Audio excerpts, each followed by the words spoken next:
कोंबड्यांच्या शरीरातील हा एक छोटासा अवयव निकामी झाला तर तुमची सगळी औषधं फेल ठरू शकतात. आजपर्यंत तुम्हाला याबद्दल कुणीही सांगितलं नसेल, पण हा अवयव तुमच्या फार्मचा सिक्युरिटी गार्ड आहे. याला म्हणतात बरसा. हा अवयव कोंबडीच्या शेपटीच्या अगदी थोडावर शरीराच्या आतल्या बाजूला असतो. दिसायला हा एका पांढऱ्या लहान गाठीसारखा किंवा मटारच्या दाण्यासारखा असतो. हा अवयव म्हणजे कोंबड्यांच्या शरीरातील रोगप्रतिकारक शक्ती तयार करणारी मुख्य फॅक्टरी आहे. हा महत्त्वाचा का आहे आणि उपाय काय आहे? मी असं का म्हणतोय की याच्याशिवाय कोंबडी वाचणार नाही? कारण जर हा बरसा कमजोर झाला तर साध्या सर्दीलाही तुमची कोंबडी तोंड देऊ शकणार नाही आणि औषधं शरीरावर कामच करणार नाहीत. उपाय काय?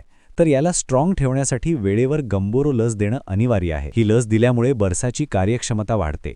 रोगांशी लढणाऱ्या पांढऱ्या पेशी मोठ्या प्रमाणात तयार होतात. गंबोरोसारख्या जीवघेण्या व्हायरसपासून कायमस्वरूपी संरक्षण मिळतं. लक्षात ठेवा, बरसा सुरक्षित तरच तुमची कोंबडी आणि तुमचा नफा सुरक्षित. ही माहिती कशी वाटली?